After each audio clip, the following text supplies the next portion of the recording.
So I'm here on a much bigger sort of boat than usual. This is the Able Tasman. She's an expedition yacht designed for the Arctic, and her crew are going to be setting off on the same weekend as us to sail through the Northwest Passage from Norway to Alaska. They're also collecting eDNA, microplastics, and sound data, as well as temperature and salinity, creating a data set that's going to be so similar to what we're getting through GB Row Challenge. So we're looking at opportunities to link those up and see if we can make something that's ultimately greater than some of its parts. So I've come out here this weekend to get to know the crew, to chat a bit about our expeditions, and to train them in the eDNA sampling, which is being provided by NatureMetrics. We think that we, 8 billion people going to 10 billion people, could actually continue to live on the same system on a sustainable basis without demonstrably negatively impacting the planet and therefore ourselves.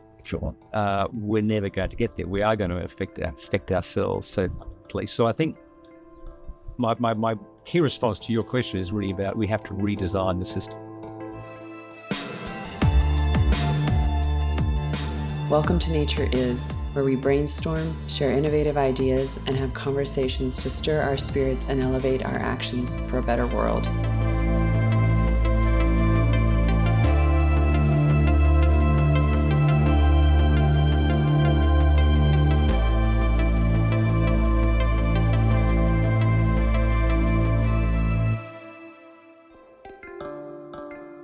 Kat and Keith, welcome to Nature Is. What a thrill to have time with both of you here before you embark upon your respective sailing adventures. Hey, great to see you, Laura, and it's great to reconnect with Keith as well. Yeah, thanks for inviting us, Laura. It's really wonderful being part of this series. So yeah, thank you. Well, it's a thrill to have you both, and Kat Bruce, founder of NatureMetrics, and Keith, man of many different professional talents, right now founder of NEUW Ventures. Before we go into the details of the upcoming ocean excursions, Kat, why don't you go into some of the explanations behind NatureMetrics, just to give our audience a foundation of the business that you founded? Yeah, sure. So I always call myself a bit of an accidental entrepreneur. Like, I never meant to start a high growth nature tech company. I was an academic and an ecologist by background. And during my PhD, I was actually doing a PhD with the idea of teeing myself up to be able to spend my life running around the Amazon rainforest with a pair of binoculars doing expeditions there. Expeditions has really been what it's all been about since the beginning. And started using these tools to generate biodiversity data by sequencing the DNA in environmental samples. So when we talk about environmental samples, this is like water samples or soil samples or even the air. And these environmental samples contain DNA that have been shed by organisms as they go around the environment, and actually to a much, much greater extent than we ever realized. So it's just like fingerprints. You touch something and you leave a fingerprint, there's a trace of DNA there. Everything is shedding fingerprints all the time, and we pick those up in the water or in the soil or in the air. So in NatureMetrics, we're really solving this biodiversity measurement challenge that so many different types of organizations, whether they're NGOs or governments or businesses, are really struggling with in terms of sort of making biodiversity something that can properly be accounted for. We send out these kits that allow our clients all over the world to collect environmental samples and send them back to our labs. And then we analyze the DNA and turn that into data about biodiversity so we can see how things are changing, and also just tell stories about what species are in the environment. And it's amazing when you do that, how people start looking at their environment in a really different way, just knowing sort of what's there that you might not have seen. So yeah, it's still, I've been doing this for nearly 10 years now, and it's still just unbelievably exciting looking at new data sets and seeing what species we've found and seeing the patterns that you can see in there. So I'm still a geeky ecologist at heart. Oh, thank you, Kat. That's really helpful, and we'll come back to some of those details here in a minute. Keith, why don't you tell us a little bit about NEUW Ventures? You've had a beautifully diverse career, and this is such a nice iteration that you're embarking upon now. Yeah, well, thanks, Lara. So NEUW Ventures is an impact investing company. I set this up a number of years ago to really support the transition of the global economy to one that really is truly sustainable. And that has many facets to it. Obviously, the energy transition is a key part to that, as is the restoration and preservation of nature and biodiversity. But so are the oceans. And so what we look to do is to invest in emerging companies who are helping to address these challenges, which are also enormous opportunities. By the way, a part of this is going to be NEUW Ventures as well. So the expeditionary part of this is a new realm of what we're doing at NEUW Ventures, which is to help people to get outdoors and to be doing these sorts of science expeditions. So this is going to be a new part of NEUW Ventures, i.e. NEUW Adventures. Well, that's great. And I think such a nice combination of levers that we can pull from the finance and innovation side and then onto what probably appeals to so many of us, which is getting out in the natural world. On that note, Kat, we'll go back to you now to describe this amazing adventure that you have upcoming, the NEUW initiative and your 6-week circumnavigation of Great Britain. So tell us more about that and your crew, and then how it relates to NatureMetrics. Sure. So coming up very, very soon on the 9th of June, I'm going to be stepping onto a pretty small rowing boat with 5 other women who are all professionals in the sort of environment, sustainability space.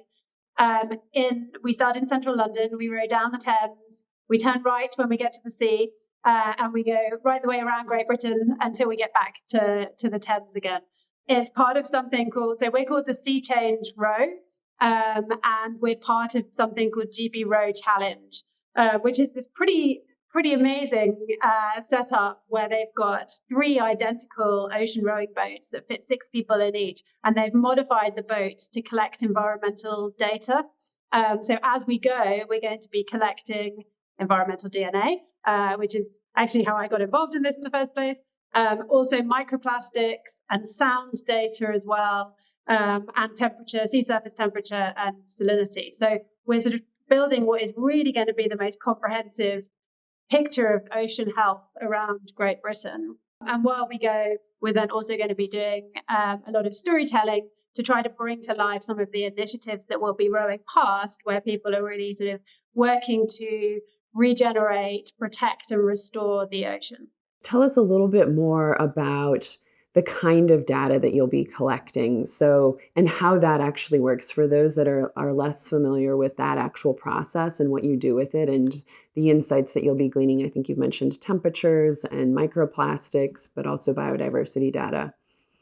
Sure. So, this is an amazing collaboration between quite a lot of different organizations to pull this off. So we're working with the University of Portsmouth as a sort of science anchor. So they're going to be analysing all of the data that comes back.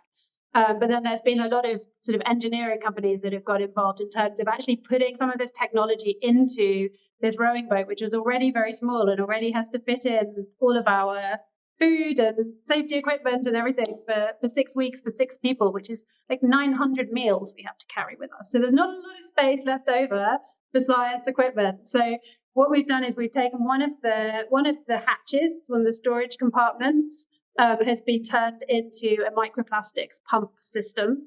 So it draws in water. The whole system is all metal, so you're not getting any plastic into it from the components itself.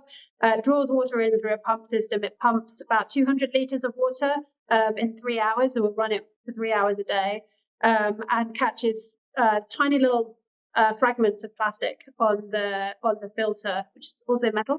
Plastic we all use is broken down to tiny little fragments, many of which are too small to even see, and they're everywhere. Even in the deepest ocean, we're finding microplastics. Some of the previous crews that have rowed around Britain have already recorded far higher concentrations of plastics than we knew were there previously. So the microplastics is where this all started, and then gradually they've bolted on more and more technology. So we've got a hydrophone, which is like an underwater microphone, which is embedded in the rudder of the boat. That's really important because the sound travels so much faster in water than it does in air. It can travel thousands of miles. So it's really the primary sense that's used by wildlife in the oceans. So animals use sound to communicate, to hunt and catch food, to find mates, to navigate, all of this stuff. And of course, now we've got an ocean which is covered in ships and construction and things that are making huge amounts of noise. So this noise pollution is hugely disruptive to the biodiversity. So we're going to be recording sound partly to be monitoring the levels of sound pollution, and also partly to capture the sounds of the wildlife themselves. So we can hear the whales and dolphins. We can even hear things like snapping shrimp, which tiny little shrimp with a great big claw that sort of makes a pretty big noise when you listen to it underwater. So we've got the sound data. Then we've got the environmental DNA, which is how I originally got involved. So now that's been engineered into the boat as well. So we've got on a different part of the boat, water is sucked in and pushed through a filter for the eDNA, and then we can pop preservative solution in through 2 samples a day. And we'll use that to look at the biodiversity right around the coast. And then the final part is the temperature and salinity. And of course, we've heard a lot about sea surface temperatures this last year. I just was reading an article today, actually, showing that we heard a lot last summer about marine heat waves, and the sea surface temperatures jumped hugely to completely unprecedented levels. I didn't realize this. It's not come back down. But it is for every day since the 4th of May last year. It has been the highest temperature on record for that date, and not just by a little bit, but by a long way. So, the data that we're collecting and that others are also collecting on the sea surface temperatures is really, really needed to understand what's happening here. Is this a new normal? Is it just an El Nino effect? Is this a sort of tipping point in terms of climate, which I'm sure Keith can talk a lot more about. But altogether, this data is pretty important. This isn't just sort of playing at science. This is really feeding into information that is needed at a scale that is needed. Oh, thank you for that, Kat. It's such a rich combination of science-based collections that you're embarking upon, and so timely. Thank you for that description. I think it's really illustrative to everyone to understand what you'll be doing. And Keith, going to the Northwest Passage journey, which will take you from Norway to Iceland, Greenland, Canada, and then finally into Alaska for a total of 4 months, if I remember rightly. Tell us about the origins of this voyage, how that came to fruition, and some of the things that you're hoping to discover on this Arctic crossing. Yeah, so it's quite a distance. Fortunately for us, we're not rowing. We are sailing. So I've got a huge admiration for what Kat and her teammates are doing all the way around the UK or Britain for 6 weeks. I think it's extraordinary. I feel in relative luxury being on a yacht and sailing. And facing forwards. Yes. So that's true. We are facing forwards as opposed to rowing backwards. So I've owned this yacht for several years. It's an adventure yacht that's capable of going just about anywhere in the world. Very good, strong steel hull, built back in 1981. She's travelled all over the world, several times to Antarctica, already gone across the Northwest Passage from west to east. This time we're going east to west. So she's a tremendous yacht for these purposes. And, we've got 9 berths, 23 metres, 75 feet. So we're able to get into places that, for example, large research ships potentially can't. And I was approached about 9 months ago by one of our previous guests, who was a fantastic filmmaker from Brazil, and he will be doing a 6-part series for Brazilian TV around the Northwest Passage and all the interesting facets about the Northwest Passage. It means obviously the wildlife, it's the biodiversity. It's the melting ice. It's the fact that the Arctic is warming 3 or 4 times the global average. It's the history, the fascinating history of the explorers that were travelling through and their experiences. And obviously it's the local Inuit community. So there's so many facets about the Northwest Passage that are interesting. So on top of the 6-part film series, we're also doing a documentary, which will be a global production. And that will more focus on the science, particularly around around climate, and with a particular emphasis on the tipping points. These are the planetary tipping points that Kat just referred to. with Professor Johan Rockström, who's been a key advocate and scientist leading this understanding about these, the planetary boundaries and these tipping points. And of the 16 tipping points that scientists have identified around the world, and by the way, tipping points being those places on the planet that beyond a certain warming level start to change in a way which is potentially irreversible and self-perpetuating. So, for example, the Arctic winter sea ice, once that disappears to a certain extent, well, the ocean is absorbing the heat rather than the ice actually reflecting the heat. So it becomes a tipping point whereby beyond that temperature level, it accelerates the change that we're already causing, we being humans are causing. Six of these 16 tipping points are actually in the Arctic region through which we're traveling. So our expedition is really a journey through these tipping points and to help understand what they mean, how they're affecting all of us on the planet. The reality is the ocean is one ocean globally. And what's happening, for example, in the southern tip of Greenland, which is because of the melting of the Greenland ice sheet, the one place in the world that is definitively getting colder is actually that ocean area below to the south of Greenland because of that melting ice. That is changing the entire current system, the Gulf Stream, but also going all the way down through to South America and potentially all the way to Antarctica. So it's all interconnected, and what we're trying to do is to bring this to life. And on top of that, as Kat was also saying, we're also delighted with doing the science data gathering as well, the microplastics, hydrophone for acoustics, and also Kat's wonderful work, eDNA. So Kat is giving us 100 sample sets that will be out there on the water collecting samples as well for her great work. There's some of the scientific data gathering, but also awareness building that we're doing on our expedition.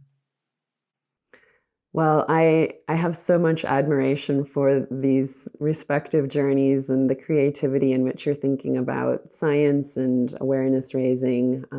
It's really inspiring. So as our time draws to a close, we always end with a question that's grounded in nature. So maybe both of you could speak to the environment in which you both feel in relationship with the natural world. We may assume that's the oceans, but perhaps not. So we'll start with you, Kat.